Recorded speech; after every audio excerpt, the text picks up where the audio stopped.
Hi ಸ್ನೇಹಿತರೆ, ಎಲ್ಲರಿಗೂ ನಿಶಕಣ ಚಾನಲ್ಗೆ ಮತ್ತೊಮ್ಮೆ ಪ್ರೀತಿ ಸುಸ್ವಾಗತ. ಇವತ್ತಿನ ವಿಡಿಯೋದಲ್ಲಿ ವರಮಹಾಲಕ್ಷ್ಮಿ ಹಬ್ಬದ ಮಹತ್ವದ ಬಗ್ಗೆ ತಿಳಿಸ್ಕೊಡ್ತಾ ಇದ್ದೀನಿ. ಈ ವಿಡಿಯೋ ನಿಮಗೆ ಇಷ್ಟವಾದರೆ ಲೈಕ್ ಮಾಡಿ, ಶೇರ್ ಮಾಡಿ. ನನ್ನ ಚಾನಲ್ ಇನ್ನೂ ಸಬ್ಸ್ಕ್ರೈಬ್ ಆಗಿಲ್ಲದಿದ್ದರೆ ಈಗಲೇ ಹೋಗಿ ಸಬ್ಸ್ಕ್ರೈಬ್ ಆಗಿ, ಪಕ್ಕದಲ್ಲಿ ಕಾಣೋ ಬೆಲ್ ಬಟನ್ನ ಟಚ್ ಮಾಡಿ.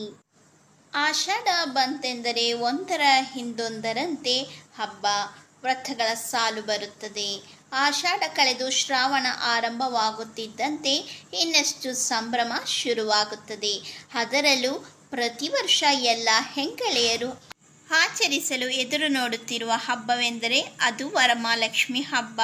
ಪ್ರತಿ ವರ್ಷ ಶ್ರಾವಣ ಮಾಸದ ಶುಕ್ಲ ಪಕ್ಷದಲ್ಲಿ ವರಮಹಾಲಕ್ಷ್ಮಿ ಹಬ್ಬವನ್ನು ಆಚರಿಸಲಾಗುತ್ತದೆ.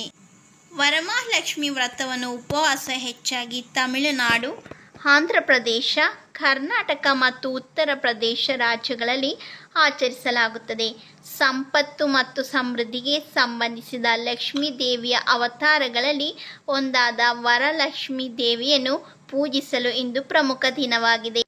ಜನಪ್ರಿಯ ಪೌರಾಣಿಕ ನಂಬಿಕೆಗಳ ಪ್ರಕಾರ ಕ್ಷೀರಸಾಗರವಾದ ಕ್ಷೀರಸಾಗರದಿಂದ ವರಲಕ್ಷ್ಮಿ ಅವತರಿಸಿದಳು. ವರಲಕ್ಷ್ಮಿಯನ್ನು ಪೂಜಿಸುವುದರಿಂದ ಸಮೃದ್ಧಿಯನ್ನು ಆಕರ್ಷಿಸುತ್ತದೆ ಮತ್ತು ಭಕ್ತರ ಇಷ್ಟಾರ್ಥಗಳು ಈಡೇರುತ್ತದೆ ಎಂದು ಹೇಳಲಾಗುತ್ತದೆ. ದಿನಾಂಕ ಮತ್ತು ಮುಹೂರ್ತಗಳು. ವರಲಕ್ಷ್ಮಿ ವ್ರತ. ಈ ವರ್ಷ ವರಲಕ್ಷ್ಮಿ ವ್ರತವನ್ನು ಆಗಸ್ಟ್ 16ರಂದು ಆಚರಿಸಲಾಗುತ್ತದೆ. ಸಿಂಹ ಲಗ್ನ ಪೂಜೆ ಮುಹೂರ್ತ ಬೆಳಿಗ್ಗೆ 5:57 AM ನಿಂದ 8:14 AM ವರೆಗೆ. ಅವಧಿ 2 ಗಂಟೆಗಳು 17 ನಿಮಿಷಗಳು. ವೃಶ್ಚಿಕ ಲಗ್ನ ಪೂಜೆ ಮುಹೂರ್ತ ಮಧ್ಯಾಹ್ನ 12:50 PM ರಿಂದ 3:08 PM ವರೆಗೆ. ಅವಧಿ 2 ಗಂಟೆಗಳು 19 ನಿಮಿಷಗಳು. ಕುಂಭ ಲಗ್ನ ಪೂಜೆ ಮುಹೂರ್ತ ಸಂಜೆ 6:55 PM ರಿಂದ 8:22 PM ವರೆಗೆ. ಅವಧಿ 1 ಗಂಟೆ 27 ನಿಮಿಷಗಳು. ವೃಷಭ ಲಗ್ನ ಪೂಜೆ ಮುಹೂರ್ತ ಮಧ್ಯರಾತ್ರಿ 11:22 PM ರಿಂದ 1:18 AM ಆಗಸ್ಟ್ 17.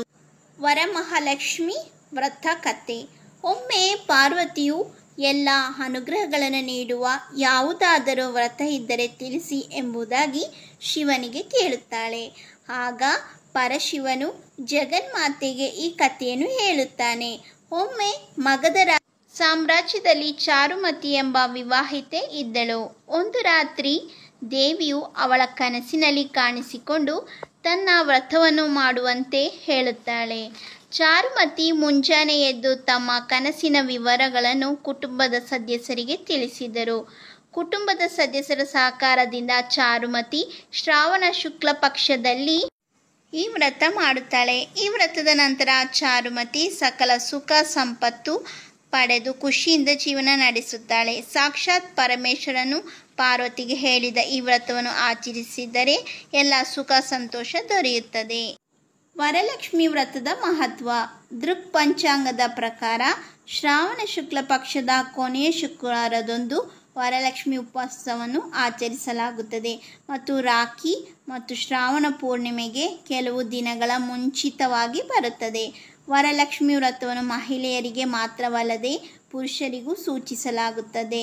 ಆದಾಗಲೂ ಆಂಧ್ರ ಪ್ರದೇಶ, ತೆಲಂಗಾಣ ಮತ್ತು ಮಹಾರಾಷ್ಟ್ರ ಪ್ರದೇಶಗಳಲ್ಲಿ ವರಲಕ್ಷ್ಮಿ ಉಪವಾಸವನ್ನು ಮುಖ್ಯವಾಗಿ ವಿವಾಹಿತ ಮಹಿಳೆಯರು ಮಾತ್ರ ಮಾಡುತ್ತಾರೆ.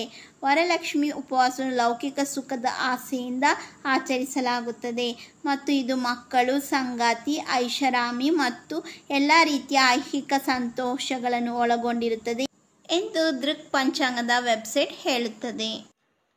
ಇತರ ಕುಟುಂಬ ಸದಸ್ಯರ ಯೋಗಕ್ಷೇಮಕ್ಕಾಗಿ ಮಾಡುತ್ತಾರೆ. ದೃಕ್ ಪಂಚಾಂಗದ ಪ್ರಕಾರ ಈ ದಿನದಂದು ವರಲಕ್ಷ್ಮಿ ದೇವಿಯನ್ನು ಪೂಜಿಸುವುದು ಅಷ್ಟಲಕ್ಷ್ಮಿಯನ್ನು ಪೂಜಿಸುವುದಕ್ಕೆ ಸಮವಾಗಿದೆ ಎಂದು ನಂಬಲಾಗಿದೆ.